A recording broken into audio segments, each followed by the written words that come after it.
우리가 지난주에 나사로가 죽게 됨으로 인해서 그의 누나 마리아와 마르다가 사람을 보내게 됩니다.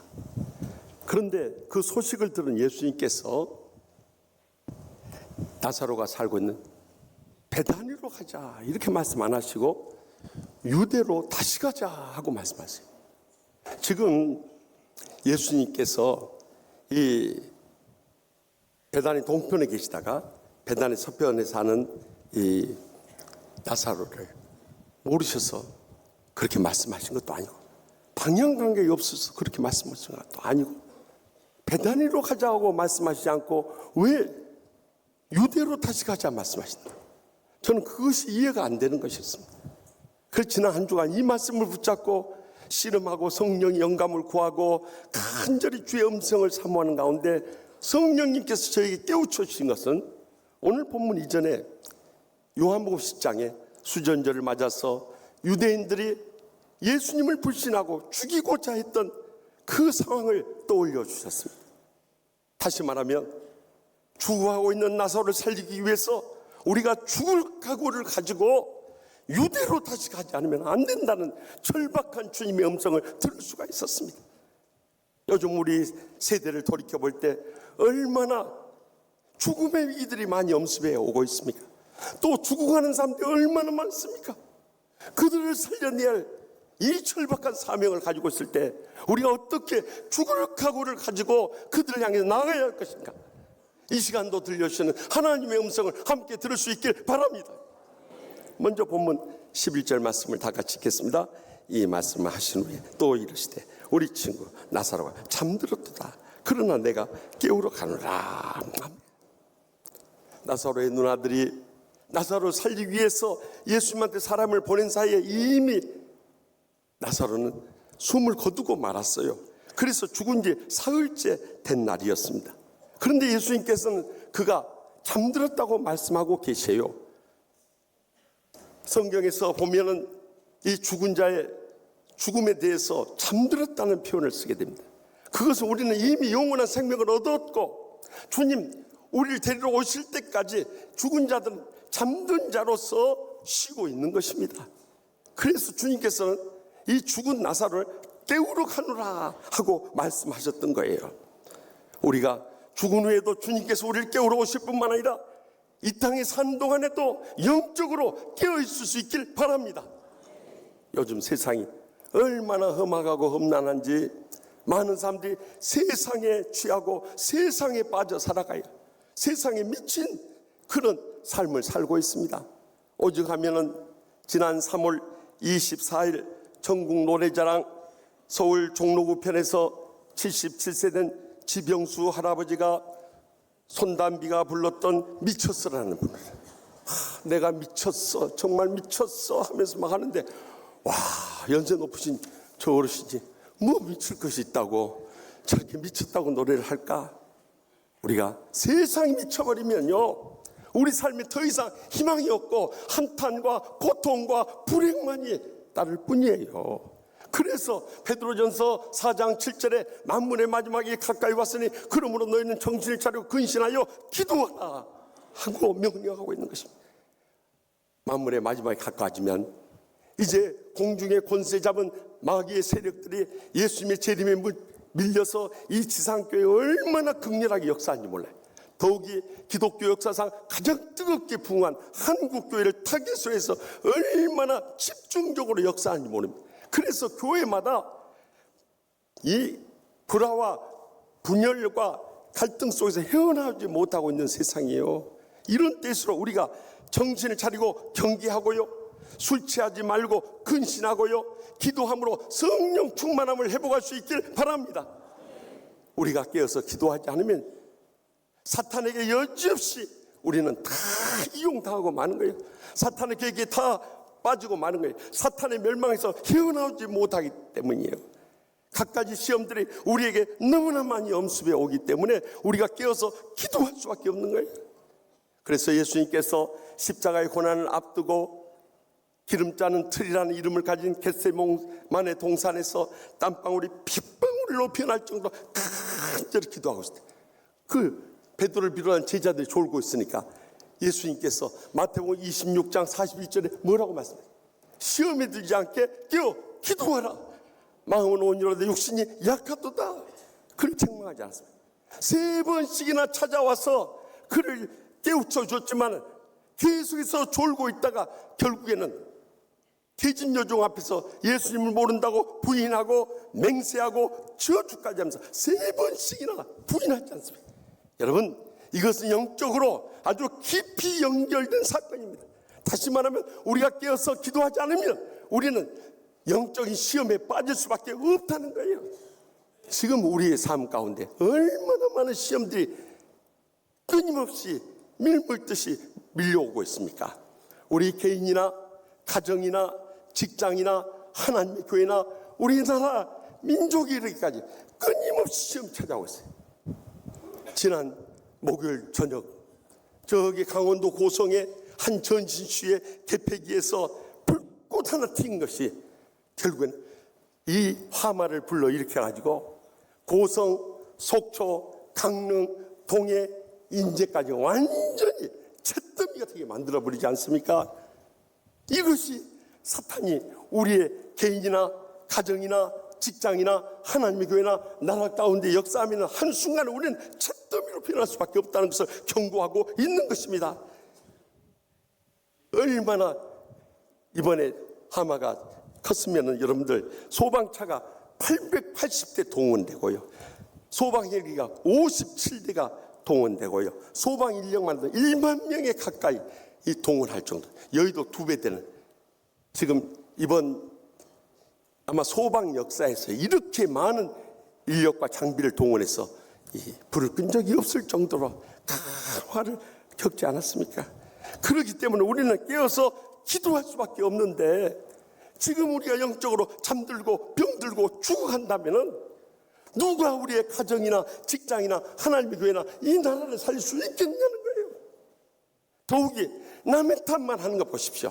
가정에서도 상대방 탓만 하니까 불행과 고통에서 못 헤어나고, 직장에서도 상대방 탓만 하니까 불화와 이 갈등을 겪을 수밖에 없고, 교회도 상대방 탓만 하고 있으니까 이 불화와 분쟁에서 헤어나오지만 이 나라도 마찬가지, 정치권부터 시작해서 이 노동계에 이르기까지 모두 다 남의 탓만 하고 있어요. 내 탓이요 하고 엎드려질 수 있기를 바랍니다.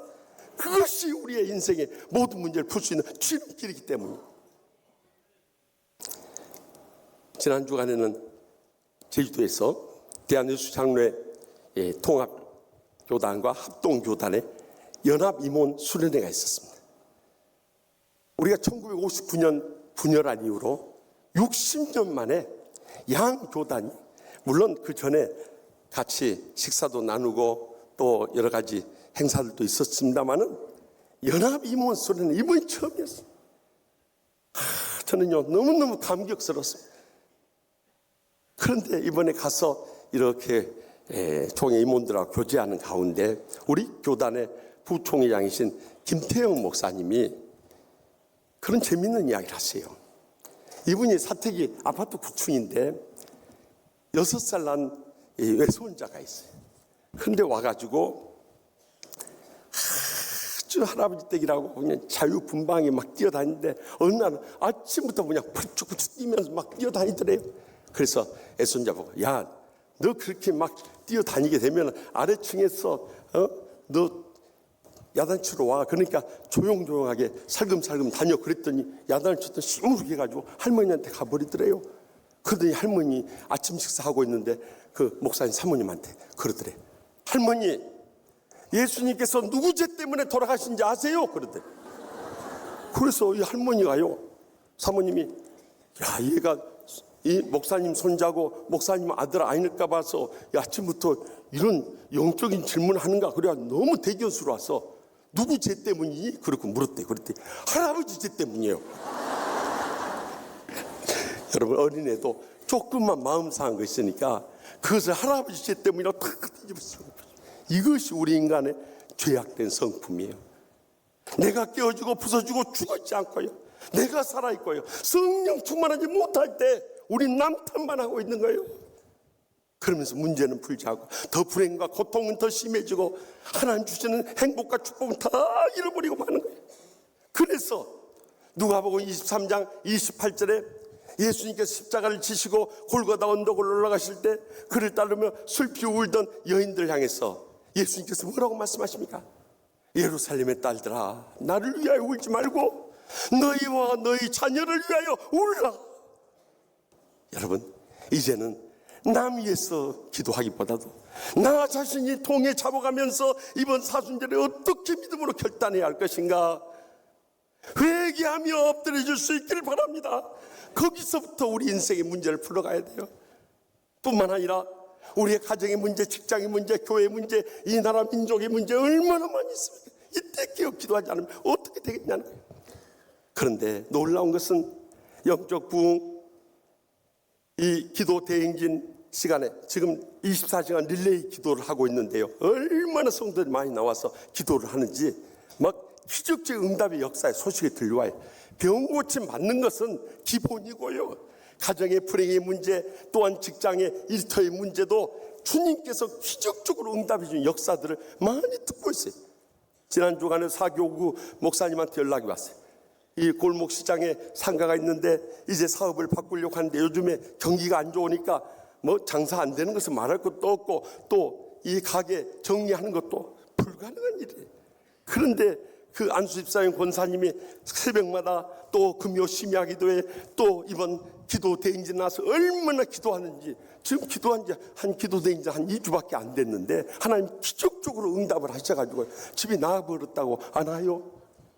그래 연락이 왔어요. 그런데 그날 오후에 또 그 권사님한테 연락이 왔어요. 이제 막 계약을 마쳤습니다 하고 감사합니다, 이런 감사의 이 메시지가 왔어요. 여러분, 지금 우리가 걱정하고 낙심할 때가 아니에요.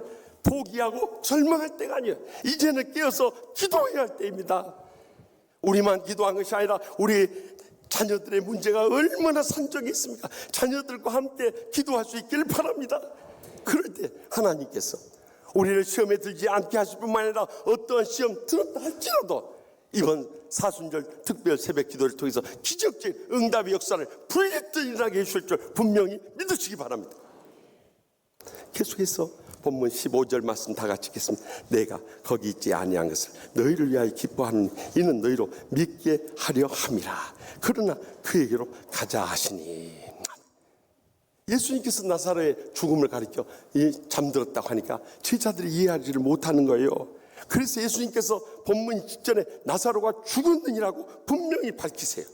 그리고 이제 예루살렘 동쪽에서 이틀간 지체하시면서 나사로에게 늦게 간 것이 제자들을 기쁘하게 하기 위해서 그랬다는 거예요. 그것은 무슨 뜻인가? 죽었던 나사로를 살리님으로 인해서 그들에게 부활의 능력을 보여주고 확신을 가지고 예수님을 믿게 하려 함이라고 하면서 그에게 가자 하고 말씀하세요. 그것도 살아있는 이 누나 마르다와 마리아를 향해서 가자는 게 아니라 죽은 나사로를 향해서 가자고 말씀하시는 것을 들으면서 우리의 가슴에 믿음의 불이 붙을 수 있길 바랍니다. 신앙생활을 하면서도 보면 자기 자신의 지식, 경험, 또 아는 신학적인 그 얕은 지식, 또 영적인 체험을 가지고 모든 것을 판단하는 그런 어리석은 교인들이나 주의 종들 많이 접하게 됩니다. 여러분 분명히 기억하셔야 할 것은 신앙은 신비 있는 것입니다. 영적인 세계는 경험해 보지 않으면 어느 누구도 알 수 없는 거예요. 이것은 어디 책에도 나와 있지 않고 내가 삶으로 체험하고 목격하고 경험하는 거예요. 지난 주간에 목사 사용 설명서라는 재미있는 책을 사서 읽게 됐어요. 그 책은 저기 충청북도 영동군 상촌면 물한리에 있는 물한 계곡교회, 해발 한 500m 심산 유곡에 있는 그 산골 교회의 김손주 목사님이 시골 목사로서의 그 신학과 신앙의 경험들을 털어놓는 책이었어요. 그런데 그 책을 읽는 가운데 이럴 때 전화 주세요라는 글을 읽으면서 참 마음에 뜨거운 감동이 있었어요. 그 시골 할아버지 할머니들을 위해서 이럴 때 전화를 달라는 거예요. 첫째, 보일러가 고장나면 전화하세요. 둘째, 텔레비전이 안 나오면 전화하세요. 셋째, 냉장고 또는 전기가 고장나면 전화하세요. 넷째, 휴대폰이나 집 전화가 안 되면 전화하세요. 이건 좀 이해가 안 돼요. 예, 다 고장났는데 어떻게 전화하겠어요? 다섯 번째, 무거운 것을 들거나 힘쓸 일이 있으면 전화하세요. 여섯 번째, 농번기에 일손을 못 구할 때 전화하세요. 일곱 번째, 마음이 슬프거나 괴로울 때 전화하세요. 여덟 번째, 몸이 아프면 이것저것 생각하지 말고 바로 전화하세요. 아홉 번째, 갑자기 병원에 갈 일이 생겼을 때 전화하세요. 마지막 열 번째가 뜨겁게 가슴이 안 나와버려. 경로당에서 고스톱 칠 때 짝이 안 맞으면 전화하세요. 목사가 정말 시골 할아버지 할머니들 위해서 얼마나 마음의 사랑의 점을 담았으면 고스톱 치다가 짝 안 맞으면 제가 가서 같이 쳐줄 테니까 전화 달라는 거예요. 우리 교인들 가운데 이런 교인이 없어요. 그런데 목사의 훈훈한 정이 가슴에 뜨겁게 정말 이런 목사가 돼야겠구나 그런 생각이 들어요.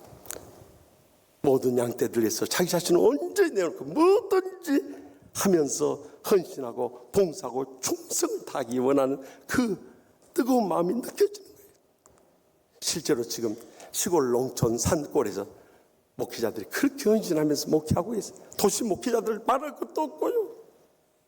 부족한 종이 우리 총회 농어촌 선교회 후원회장을 맡고 있다 보니까 농어촌 소식을 많이 들어요. 작년 말에도 우리 교회에서 농어촌 교회 목사님들을 모시다가 우리가 후원의 밤을 가졌는데요. 그때 작년 11월 말에 KBS TV 인간극장에 나왔던 저기 산청군 부곡리에 있는 부곡교회 박재관 목사님이 오셔서 그 간증을 해주셨어요. 이분이 원래 자기는 주의종이 되리라고 상상도 못했다.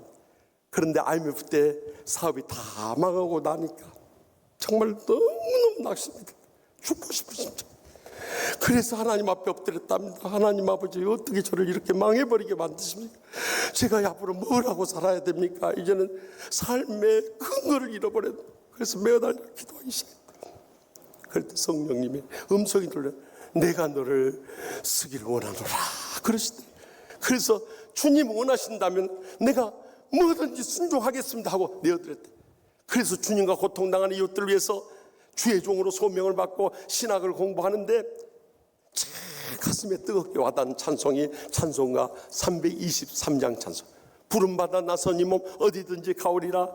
괴로우나 즐거우나 주만 따라 가오리니 어느 누가 막으리까 죽음인들 막으리까 어느 누가 막으리까 죽음인들 막으리까. 이 찬송을 부르면서 그렇게 소원했대. 하나님 아버지, 저를 불러주신 곳이 있다면 첫 번째 부르심에 절대 순종하면서 어느 곳이든지 시골이든지 산골이든지 농촌이든지 어촌이든지 어딘지 가겠습니다. 처음에 부른 곳이 이 부곡교회. 가서 보니까 이 시골 할아버지 할머니 5명 와서 앉아있더래요. 앞이 캄캄해버려요. 5분 모시고 뭐하고 평생을 사냐 이 말이요. 그래서 주님 앞에 또 매어달려 기도했대. 하나님 아버지, 제가 어차피 이곳에 하나님 일이 되기 위해서 왔는데 이 5명 데리고 어떻게 목회를 해야 됩니까? 했더니 하나님께서 컴바인하고 트랙터를 떠올려 주시더래요.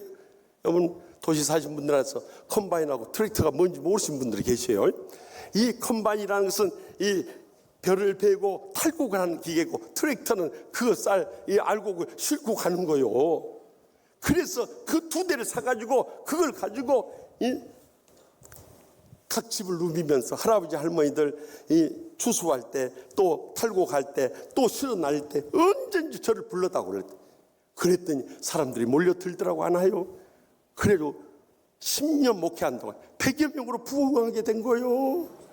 그런데 놀라운 것은 10배 큰 교회에서 도시에서 오라고. 그러니까 1000명 이상 모이는 교회에서 담임 목사님이 오라고 그러더니 마음속에는 또 2번째 부르심이구나 그래가지고 좋아가지고 가고 싶어가지고 한 번은 점심 식사 주일날 이렇게 하는데 장로님 권사님 집사님 있는 데서 그랬대.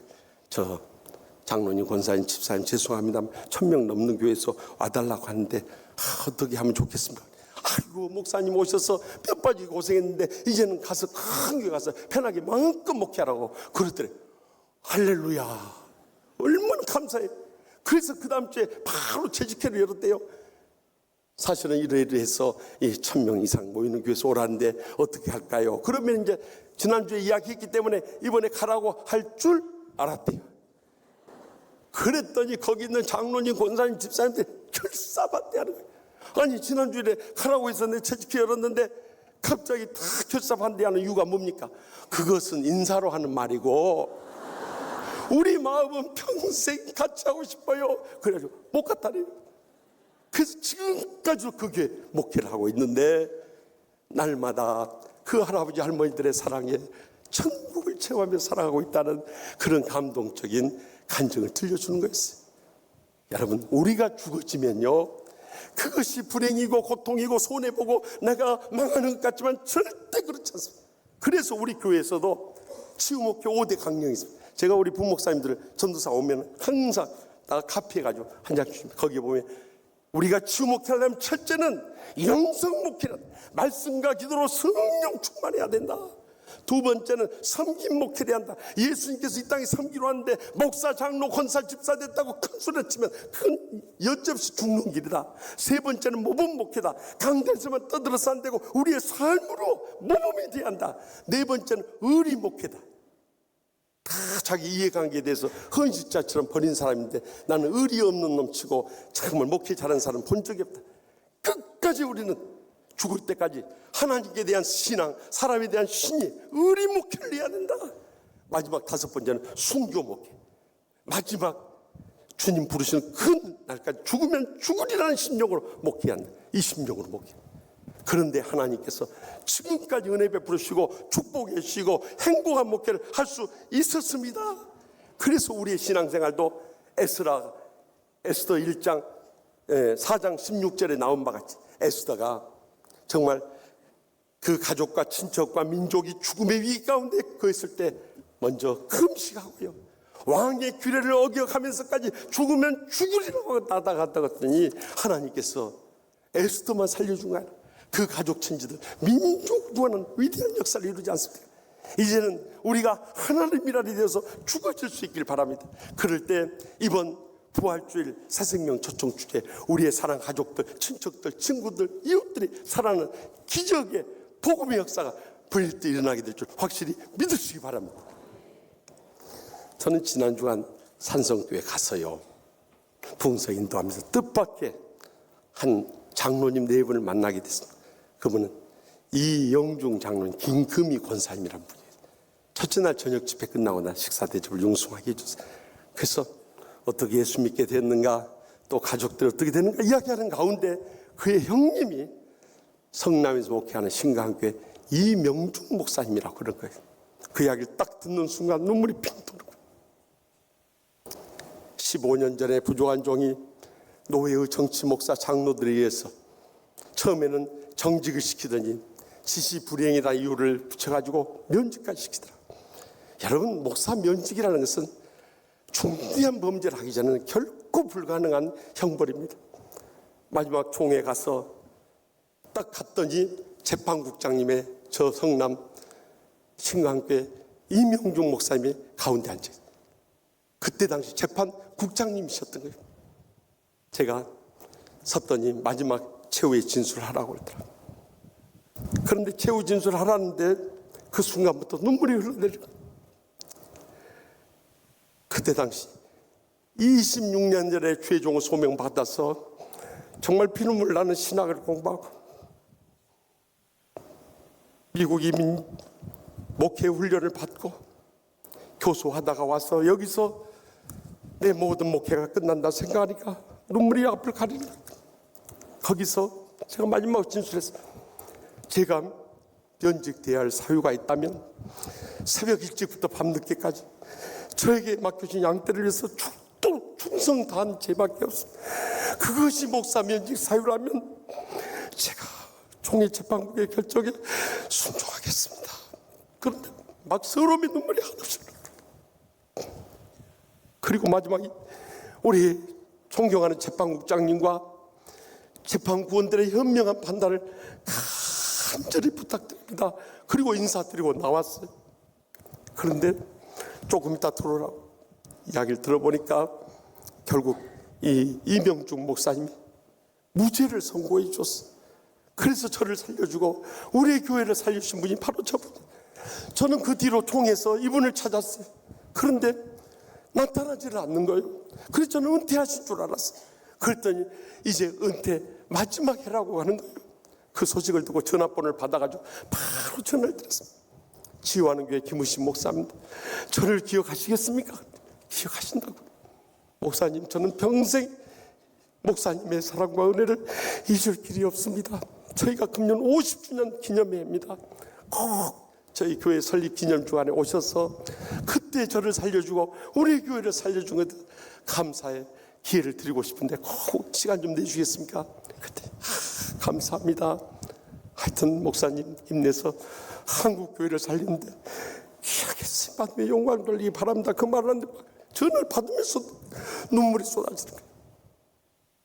사랑하는 성도 여러분, 우리가 인생 살다 보면 죽음의 위기들이 많이 찾아. 그러나 그 죽음의 위기 속에서도 우리는 기도로 깨어있고요, 믿음으로 일어서고요, 죽으면 죽으리라 주님과 함께 나아가게 될 때 하나님께서 기적적으로 우리를 살려주실 뿐만 아니라 우리에게 복을 주시고요, 귀하게 쓰시고요, 크게 영광 거두실 줄 확실히 믿습니다.